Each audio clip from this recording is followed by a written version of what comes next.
Back, the public has until the end of June to make submissions on proposed amendments to the Marriage Act. Among the changes is whether to legalize polyandry by allowing women to take more than one spouse. Government also wants to end the act, the Green Paper at least, proposes to do away with the practice of Ukuthwala, whereby children are forced into marriage. Let's discuss this further with Sihle Mthiyane, who is from the Department of Home Affairs. I'm pretty sure I may have gotten your surname. Mthiyane it is, not what I see written there. Thank you so much for talking to me, sir. And it's the second time that we discussed this matter. When we started speaking to you, we were talking about the issue of polyandry because a lot of people were being touched by the mere proposal that we could see a situation where not only men can take multiple wives, but women could be able to take multiple spouses as well. I imagine that you've been inundated with responses as the deadline looms for inputs into this Green Paper.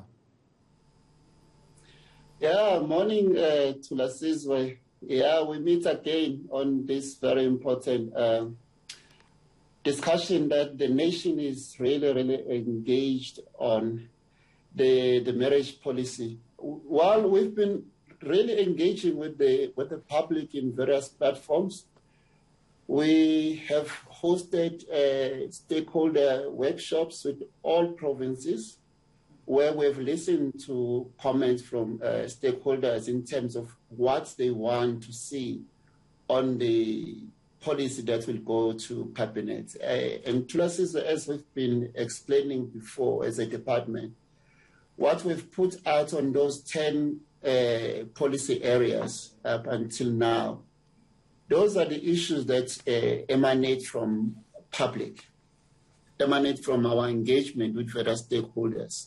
So what's going to happen now, once this process concludes at the end of June, I think it's Tuesday, we'll then sit as a department and look at how the public has responded on the issues that were covered there. It is only then that the department will now be speaking on behalf of the proposals that are there, saying this is what we have now after engaging with the public. And then we now take these 10 issues. There could be more than 10 issues when we go to cabinet, or there could be fewer issues because what is happening now, there are some proposals that are strongly supported. For instance, the one of stopping marriage for children. Yeah. And the second one that's getting very good support is to allow other social members of the community to be able to solemnize marriages. As the status quo now remains, it's only the religious leaders and home affairs officials who are able to do that. The minister on Monday is then hosting a very important dialogue with critical stakeholders who will then view or echo their views on what they think should be included on the final document that goes to cabinet. Leaders that we are meeting is those who represent human rights activists. Those will be represented. There will be a panel, and the Gender for Equality Commission for Gender for Equality will be there participating on the program. And then we'll be in the Commission for the Promotion and Protection of Rights of Cultural, Religious and Linguistic Communities. Then we'll bring in the National House of Traditional Leaders. And in terms of the religious groups that will be on the panel, we have the Muslim community, we have Hindu community, and we also have the religious community. And the religious communities that you mentioned, Mr. Mthiyane, must be very important in this conversation, given what Correct. We know about the status of religious marriages. We have religious leaders being, marriage officers who can administer marriages in terms of the Marriage Act. But as things stand, we don't really have the legal, full recognition of the religious marriages, especially Hindu and Muslim marriages. Has that generated a lot of interest in the inputs that you've been receiving? Very much so, Tulasizo. In fact, in the last engagement that we have with religious leaders, we received very good input from the Hindu community and Muslim community. They actually even corrected some of the assertions that we are making on the green paper. For instance, when it's come to the issue of consent, the Muslim community, they have really corrected us, saying actually consent is actually required from all intending spouses.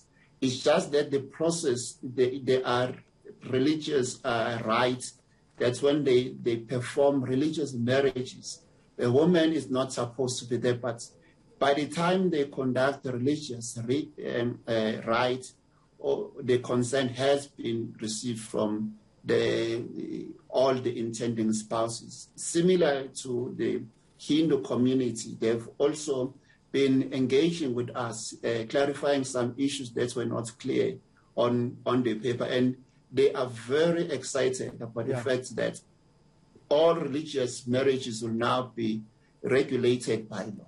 And so it does seem like that particular conversation will be carried forward from the Green Paper, which is really, a collection of the various policy options that are available before it's developed into a proposal for legislation by Cabinet in the form of a white paper. Let's talk a bit about the practices such as Ukuthwala.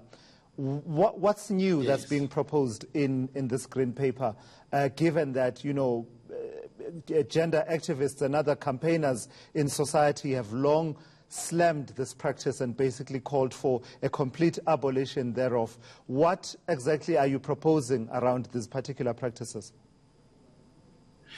No, thank you so much. And this is very important for us as a government, but also for us as the South African community.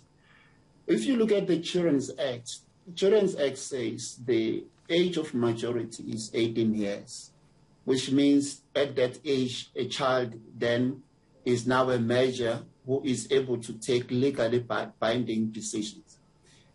If you're talking about marriage is not just an emotional thing, which people make a huge mistake around. It's got nothing to do with your religion. When it comes to our level as states, when it comes to us, it is a legal contract. So a child a person who's younger than 18 years does not have that capacity to consent into a legally binding contract if you align this to the Children's Act. Number two, we are party to various international and regional instruments. One of those is the SADC protocol that deals with gender and development. And we have signed it. We have ratified it. In that, it says there should be no child marriage. So while we are aligning ourselves with our national legislation, also internationally, we have signed this international document. So in future, in fact, in terms of in terms of the policy of government, there's never been a government policy that supports Ukuthwala.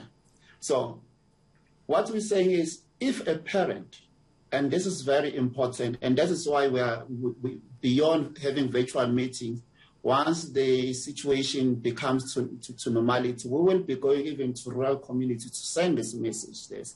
If a parent is found to have been party to facilitating a child marriage, in most cases, it will start with Ukuthwala. But at our level, we're speaking to say, if you are party to facilitating a child marriage, you'll be guilty of an offense that is punishable by law. Mm-hmm. So that is the level at which government is regarding this as very important. Thank you very much. I'm completely out of time. It's an important conversation. It's a long document that you produced in that green paper. I think it's about 77 pages long, and I could have picked any of the various topics that are there, including the ability of traditional leaders to, solemnize marriages, them being able to do that, and proposals for religious leaders to be able to issue marriage certificates, issues to do with handling divorce in religious marriages, etc., etc. But I am completely out of time. That's Sihle Mthiyane there from the Department of Home Affairs. The clock is ticking. Let's get involved. Let's be active citizens. Do make an input in as far as that green paper is concerned. It basically pulls together various policy options before they're distilled and refined into some policy proposals now by Cabinet in the form of a white paper. You have until the end of this month. Don't just talk on social media. Talk to the lawmakers directly.